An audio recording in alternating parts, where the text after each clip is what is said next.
본 말씀을 통해서 믿음의 방향이라는 제목으로 하나님의 말씀 증거하겠습니다. 우리 경제를 말할 때 큰 틀에서의 경제를 거시경제라 하는데, 이러한 경제활동을 가능케 하는 것은 이 돈의 흐름, 이 통화의 흐름에 의해서 이루어지는 겁니다. 그래서 그러한 돈의 흐름을 보게 되면 현 상태의 그런 물질적인 상황과 또한 앞으로의 모습들이 예측이 되는 겁니다. 사람이 살아가면서 이 육체의 물질의 삶에 있어서는 당연히 이 물질이라고 하는 것이 현실적이고 유용하고 기묘한 겁니다. 우리 영적 생활은 어떨까? 우리 영적 생활에 있어서 가장 기묘하고 또한 현실적인 것은 우리의 믿음이죠.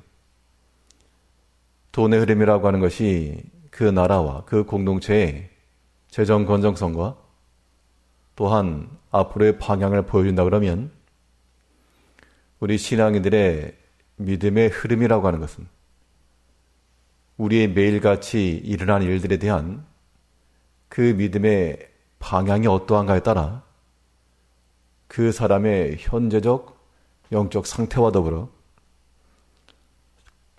믿음은 장래에 속한 거니까요, 이제 앞으로 어떠한 일들이 그 사람 앞에 이를 것인가, 우리가 믿음 안에서 예측도 가능하다는 겁니다.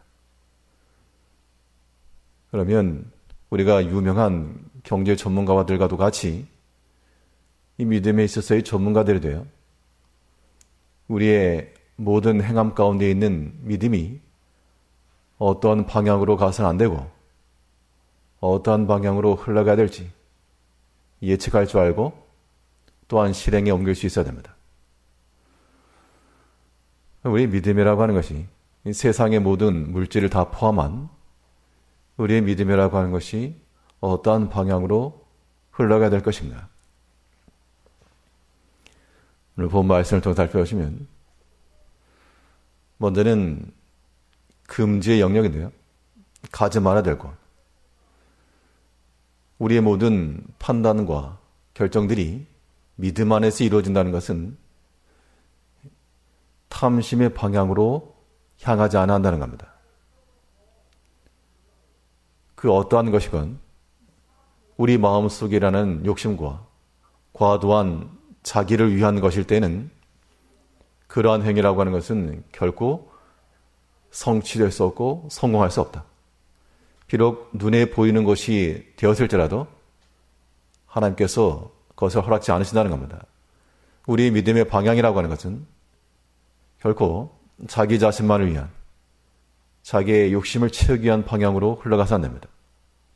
그 이유는 하나님께서 그것을 허락지 않으실 것이기 때문이다. 오늘 본문을 보게 되면요, 중한 편리로서 자기 재산을 많게 해도 그것이 결국 하나님께서 다 방향을 바꾸실 거라 그랬습니다. 8절 보시면, 중한 편리로 자기 재산을 많아지게 하는 것은 가난한 사람 불쌍히 여기는 자를 위하여 그 재산을 저축하는 것이니라.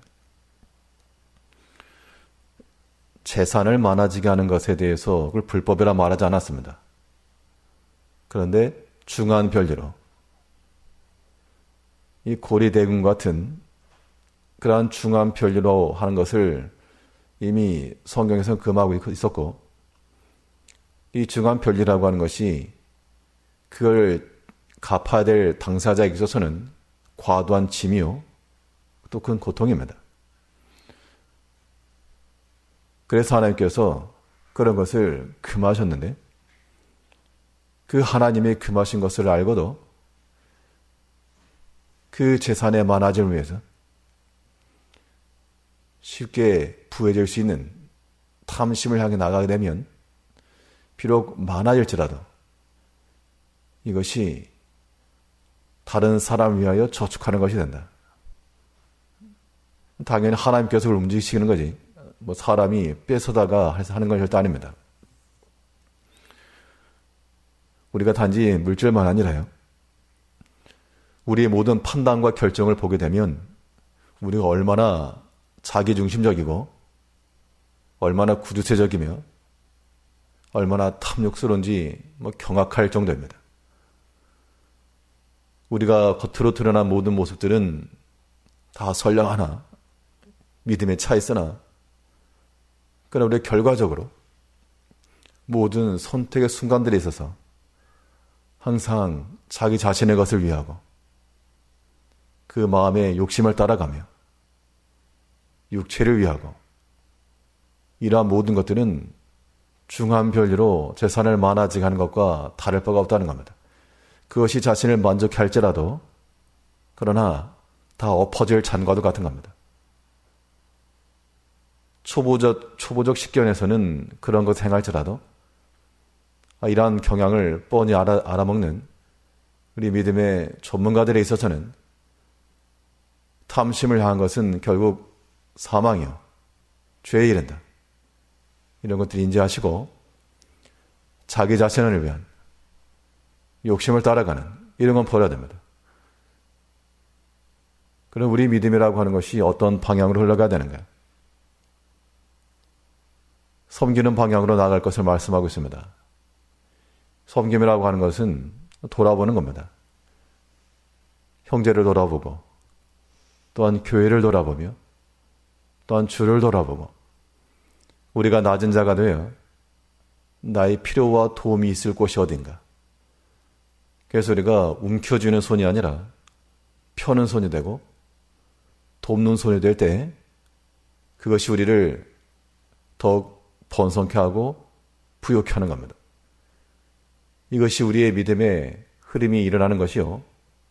또한 우리 영적 생활을 강건하게 하는 길입니다.